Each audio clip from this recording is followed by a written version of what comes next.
Hi hello ಎಲ್ಲರಿಗೂ ನಮಸ್ಕಾರ. ನಾನಿವತ್ತು ನಿಮಗೆಲ್ಲ ಬೇಸಿಗೆ ಕಾಲದಲ್ಲಿ ದೇಹಕ್ಕೆ ತಂಪಾದಂತಹ ರಾಗಿ ಬೆಲ್ಲದ ಹಾಲು ಯಾವ ರೀತಿಯಾಗಿ ಮಾಡೋದು ಅಂತ ತಿಳಿಸ್ಕೊಡ್ತೀನಿ. ಮೊದಲನೆಯದಾಗಿ ನಾನಿಲ್ಲಿ ರಾಗಿನ ಚೆನ್ನಾಗಿ ತೊಳೆದು ನೆನೆಸಿದ್ದೀನಿ.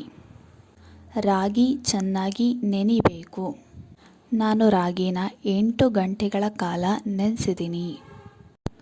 ನಾನು ರಾತ್ರಿಯೇ ರಾಗಿನ ಚೆನ್ನಾಗಿ ತೊಳೆದು ನೆನೆಯಲು ಬಿಟ್ಟೆ. ರಾಗಿ ಎಷ್ಟು ಚೆನ್ನಾಗಿ ನೆನೆಯುತ್ತೋ ರಾಗಿ ಹಾಲು ಅಷ್ಟು ಚೆನ್ನಾಗಿ ಬರುತ್ತೆ. ನಾನಿಲ್ಲಿ 1 ಕಣ್ಣೆಯಷ್ಟು ಬೆಲ್ಲವನ್ನು ನೀರಿನಲ್ಲಿ ನೆನೆಸಿದ್ದೀನಿ. ಬೆಲ್ಲದ ಕಣ್ಣೆ ಸಂಪೂರ್ಣವಾಗಿ ಕರಗಿ ಬೆಲ್ಲದ ನೀರಾಗಿದೆ. ನಾನಿಲ್ಲಿ 2 ಏಲಕ್ಕಿಯನ್ನು ತಗೊಂಡಿದ್ದೀನಿ. ಮೊದಲನೆಯದಾಗಿ ನಾನಿಲ್ಲಿ ಮಿಕ್ಸಿ ಜಾರ್ನ ತಗೊಂಡಿದ್ದೀನಿ.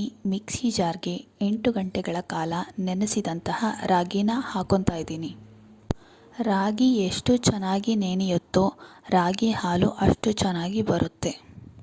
ನಾನಿಲ್ಲಿ 8 ಗಂಟೆಗಳ ಕಾಲ ನೆನೆಸಿದಂತಹ ರಾಗಿಯನ್ನು ಮಿಕ್ಸಿ ಜಾರ್ಗೆ ಹಾಕೊತಾ ಇದ್ದೀನಿ. ಸಂಪೂರ್ಣವಾಗಿ ಹಾಕೊಂಡ ಮೇಲೆ ನಾನಿಲ್ಲಿ ಏಲಕ್ಕಿ ಕಾಳುಗಳನ್ನು ಮಿಕ್ಸಿ ಜಾರ್ಗೆ ಹಾಕೊತಾ ಇದ್ದೀನಿ. ನಾನಿಲ್ಲಿ ಮಿಕ್ಸಿ ಲಿಡ್ನ ಮುಚ್ತಾ ಇದ್ದೀನಿ. ಮಿಕ್ಸಿನ ಗ್ರೈಂಡ್ ಮಾಡಿದ್ಮೇಲೆ ರಾಗಿ ಹಾಲು ತುಂಬ ಚೆನ್ನಾಗಿ ಬಂದಿದೆ. ನೀವಿಲ್ಲಿ ನೋಡ್ತಿರಬಹುದು, ರಾಗಿ ಮಿಕ್ಸರಲ್ಲಿ ಚೆನ್ನಾಗಿ ಗ್ರೈಂಡ್ ಆಗಿ ರಾಗಿ ಹಾಲು ತಯಾರಾಗಿದೆ. ನಾನು ಈ ಮಿಕ್ಸಿಗೆ ನೆನೆಸಿದಂತಹ ಬೆಲ್ಲದ ನೀರನ್ನ ಹಾಕೊತಾ ಇದ್ದೀನಿ.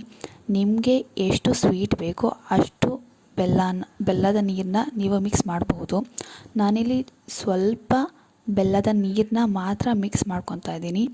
ನಾನೀಗ ಒಂದು ಸ್ಪೂನ್ನ ಸಹಾಯದಿಂದ ಈ ಸಂಪೂರ್ಣ ಮಿಶ್ರಣವನ್ನು ಮಿಕ್ಸ್ ಮಾಡ್ಕೊತಾ ಇದ್ದೀನಿ. ನೀವಿಲ್ಲಿ ನೋಡ್ಬೋದು, ರಾಗಿ, ಏಲಕ್ಕಿ ಮತ್ತು ಬೆಲ್ಲ 3 ಮಿಶ್ರಣವನ್ನು ಚೆನ್ನಾಗಿ ಮಿಕ್ಸ್ ಮಾಡ್ಕೊಂಡ್ಮೇಲೆ ನಾನಿಲ್ಲಿ ಒಂದು ಪಾತ್ರೆಗೆ ಈ ಮಿಶ್ರಣವನ್ನು ಚೆನ್ನಾಗಿ ಸೋಸ್ಕೊತಾ ಇದ್ದೀನಿ. 1 ಸ್ಪೂನಿನ ಸಹಾಯದಿಂದ ಉಳಿದಂಥ ಹಾಲನ್ನು ಕೂಡ ನಾನು ಸಂಪೂರ್ಣವಾಗಿ ಸೋಸ್ಕೊತಾ ಇದ್ದೀನಿ. ಯಾಕಂದರೆ ರಾಗಿ ಆರೋಗ್ಯಕ್ಕೆ ತುಂಬ ಒಳ್ಳೆಯದು.